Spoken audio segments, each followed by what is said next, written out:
Hello hi welcome to my YouTube channel home science Darpan में आप सभी का वेलकम है। जैसे कि आपको पता है हम क्लास 9 का बुक को कवर कर रहे हैं और इसकी सेकंड यूनिट का आज हम 7 चैप्टर पढ़ रहे हैं। सेकंड यूनिट का तो थर्ड चैप्टर है अकॉर्डिंग टू, अगर हम यूनिट देखेंगे तो ये थर्ड चैप्टर है।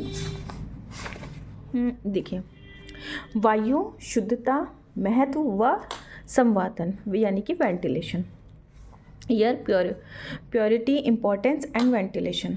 यहाँ से क्वेश्चन आता है टीजीटी में, एलटी में, और अगर आप बीए और एमए की प्रिपरेशन भी कर रहे हैं एग्ज़ाम्स की तो उसमें भी हेल्पफुल है।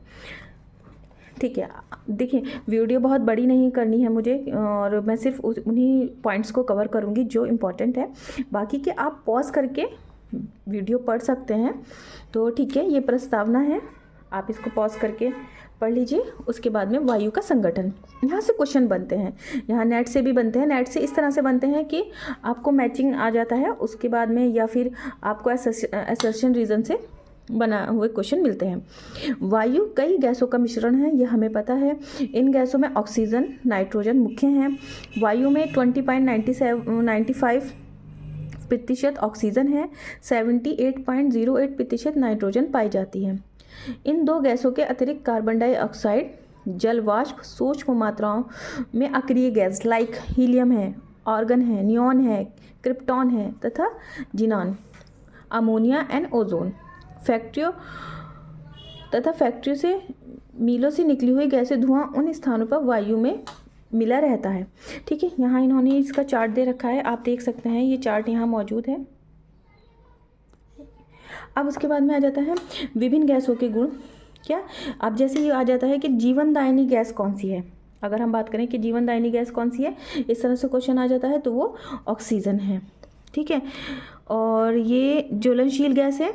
ठीक है, वस्तुओं को जलाने में सहायक होती है। केवल ऑक्सीजन गैस एक डिब्बे में भरकर कई छोटे जीव या वस्तु उसमें डाल दी जाए तो तुरंत जलकर भस्म हो जाएंगी। ठीक है, गैस रंगहीन है, स्वादहीन है और बहुत ज़्यादा तीखी है। किस तरह से है, देखिए आप ये देख सकते हैं कि स्वादहीन है और बहुत ज़्यादा तीखी है। इसको थोड़ा ऊपर कर लेती हूँ। उसके बाद में आ जाता है इसकी ज्वलनशीलता के कारण वस्तु ईंधन, पेट्रोल या कई वस्तु में जल सकती है।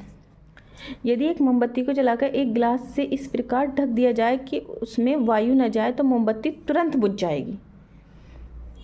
ऑक्सीजन के साथ जलती है तो ज्वलन क्रिया करती है, क्रिया कहते हैं। इसमें ऊर्जा तथा कार्बन डाइऑक्साइड गैस उत्पन्न होती है। जब ये बर्न होती है, जब हम भी सांस लेते हैं और जब छोड़ते हैं तो हमें कार्बन डाइऑक्साइड ही छोड़ते हैं। श्वास के साथ जब वायु फेफड़ों में जाती है तो वहाँ कार्बन के रूप में गंदगी जलाकर यही गैस कार्बन डाइऑक्साइड गैस के रूप में परिवर्तित हो जाती है। ये चार्ट है, आप देख सकते हैं। ठीक है, ये सब उसके बाद में नाइट्रोजन प्राणदायिनी आवश्यक है। ऑक्सीजन प्राणदायिनी आवश्यक है, परंतु अन्य गैसों तथा नाइट्रोजन गैस भी कम महत्व नहीं है। बल्कि नाइट्रोजन गैस की मात्रा ऑक्सीजन की अपेक्षा अधिक न होती तो निश्चित ही ये प्राणदायिनी ऑक्सीजन प्राणघातिनी बन जाती। ये गैस रंगहीन, स्वादहीन और गंधहीन है। रंगहीन है, स्वादहीन है, गंधहीन है। और वहाँ अगर बात देखें तो रंगहीन है, स्वादहीन है, तीखी है और ये गंधहीन है। ठीक है, आप इसको पढ़ सकते हैं। उसके बाद में नाइट्रोजन गैस ऑक्सीजन गैस के साथ मिलकर नाइट्रिक एसिड बनाती है। क्वेश्चन इस तरह से आ सकता है कि नाइट्रोजन गैस के साथ हम कौन सी गैस मिलाएं जो नाइट्रिक एसिड बनेगी, वो है हमारा ऑक्सीजन। इस प्रकार नाइट्रोजन गैस मानव शरीर की वनस्पति रचना के लिए आवश्यक है। अब उसके बाद आ जाता है carbon dioxide. Carbon dioxide gas शुद्ध वायु में बहुत कम पाई जाती है। ये श्वसन में, देखिए यहाँ हमारे पास चार्ट है ये कि ऑक्सीजन का चार्ट ये है, नाइट्रोजन का चार्ट ये है, ये हमारे पास है कार्बन डाइऑक्साइड का चार्ट। ठीक है, ये ओजोन और ये अन्य दे रखी हुई हैं, तो यहाँ पर ये यही बात कही गई है। ठीक है, हानिकारक होती है, परंतु पेड़ पौधे कार्बन डाइऑक्साइड को ग्रहण करके इससे कार्बोहाइड्रेट्स बनाते हैं। ठीक है, वो फोटोसिंथेसिस की जो पूरी क्रिया होती है यहाँ उसके बारे में बताया गया है। ये गैस पेड़ पौधों के लिए बहुत ज़्यादा इम्पोर्टेंट है, इसके अभाव से पेड़ पौधे पनप नहीं पाते हैं। ये ऑक्सीजन के विपरीत आग को बुझाने में सक्रिय है। ठीक, उसके बाद में आ जाता है हमारे पास ओजोन। ओजोन गैस ऑक्सीजन का ही रूपांतर है जो समुद्र तट पर्वतीय वायु में पाई जाती है। ये गंध युक्त गैस है जो कि स्वास्थ्य के लिए बहुत लाभदायक है। अच्छा हाँ, यहाँ आपने देखिए इसका जैसे इसमें विशिष्ट गुण कौन सा है, फेफड़ों की टीबी जब हो जाती है, ट्यूबरक्लोसिस में ओजोन गैस तीत का लाभ करती है, बहुत इंपॉर्टेंट है उसके ये इलाज में। यही कारण है कि टीबी यानी कि सैनेटोरियम पर्वतीय या समुद्र तटीय स्थानों पर खोले जाते हैं। ये गैस अपेक्षाकृत भारी होती है। उसके बाद में हाइड्रोजन के बारे में बताया गया है, ये हल्की होती है, हानिकारक गैस है, ये यहाँ पर मौजूद है, ये विषैली होती है। उसके बाद में जल वाष्प है। शुद्ध वायु का महत्व श्वसन के लिए ऑक्सीजन प्रदान करना है, शरीर के ताप को ऑक्सीजन क्रिया द्वारा नियंत्रित करना है। ये पूरा श्वसन का प्रोसेस है कि मैं फ्रेंड्स इसको सबको अगर पढ़ाऊंगी तो बहुत ज़्यादा लंबी हो जाएगी, सिर्फ हम वही पॉइंट देखेंगे जो हाईलाइटेड हैं। आप इसको पॉज करके पढ़ सकते हैं। इसके बाद आ जाता है शरीर के तापमान का नियंत्रण जो 98.4 फ़ारेनहाइट है। जो वातावरण में अधिक गर्मी या अधिक सर्दी हो तो इसमें सूक्ष्म अंतर होता है। श्वसन द्वारा, पसीने के वाष्पीकरण द्वारा, वायु के संपर्क द्वारा। अब आ जाता है वायु की अशुद्धियाँ। वायु की अशुद्धियाँ कैसे होती हैं? श्वसन क्रिया से, रेस्पिरेटरी सिस्टम से, आग जलने से, वस्तुओं के सड़ने से, धूल के मिलने तथा रोगों के जीवाणु के मिलने से, ये सब यहाँ देख सकते हैं आप। ये वहाँ पे फिर से वही दे दिया है कि ऑक्सीजन की मात्रा 21% से घर का। देखिए यहाँ ये इंपॉर्टेंट है, यहाँ मैं आपको बता देती हूँ। श्वसन क्रिया में क्या होता है कि निश्वासन द्वारा बाहर निकली हुई वायु में ऑक्सीजन की मात्रा 21% जो हमने इनहेल करी थी घटकर 16% ही रह जाती है। कार्बन डाई की मात्रा 0.04% से बढ़कर 4% तक हो जाती है। इसके अतिरिक्त जल वाष्प की मात्रा 5% हो जाती है। ऑर्गेनिक गंदगियाँ इसमें मिल जाती हैं। आग जलना है, पदार्थों का सड़ना, धूल के कण, रोग के जीवाणु, अशुद्ध वायु के हानिकारक प्रभाव। इसके बाद आता है अशुद्ध वायु के हानिकारक प्रभाव। वायु का शुद्धिकरण प्राकृतिक साधनों द्वारा, कृत्रिम साधनों द्वारा कर सकते हैं। प्राकृतिक में यहाँ पेड़ पौधे हैं, वर्षा, सूर्य का प्रकाश, विसरण, ठीक, आंधी, वायु मिश्रित ऑक्सीजन। नेक्स्ट है कृत्रिम में, यहाँ पर पॉइंट्स दिए गए हैं कृत्रिम के।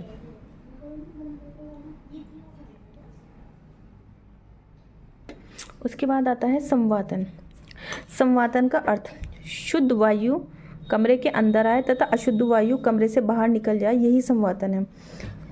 इस प्रकार संवातन एक ऐसी व्यवस्था है जिसके कारण अशुद्ध वायु बाहर निकलती है। अतः इस संदर्भ में संवातन का अर्थ कमरों में निरंतर ताज़ी व स्वच्छ वायु का प्रवेश तथा अशुद्ध, गर्म, नमीयुक्त व स्थिर वायु को बाहर की ओर निष्कासन। उद्देश्य संवातन का सिद्धांत।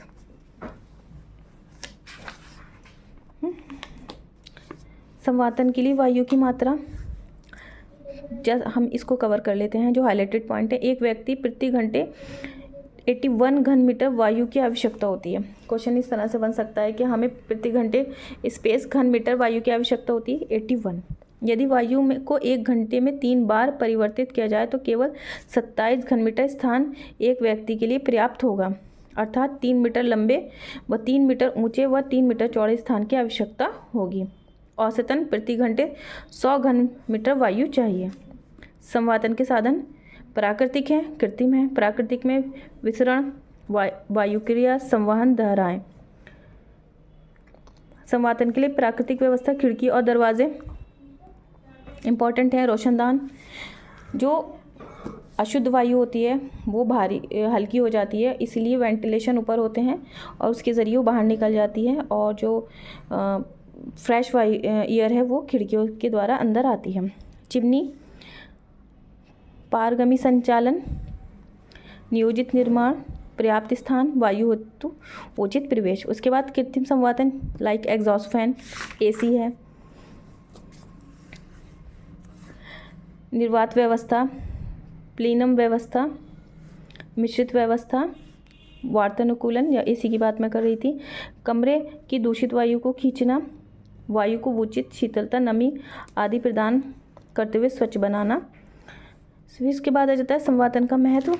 ये हमारा चैप्टर हो गया फिनिश। उसके बाद में ये कुछ इंपॉर्टेंट पॉइंट हैं जो अभी हमने करे हैं, आप इसको देख लीजिएगा।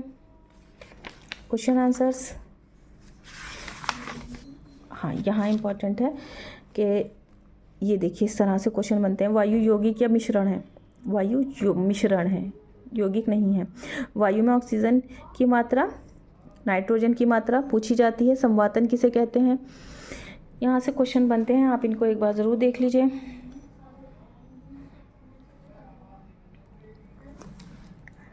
उसके बाद में ये है MCQ। तो आपको ये वीडियो कैसी लगी कमेंट करके ज़रूर बताइएगा। ये वीडियो आपके लिए हेल्पफुल है तो आप मेरी वीडियो को लाइक, सब्सक्राइब, शेयर ज़रूर करें। Thank you so much.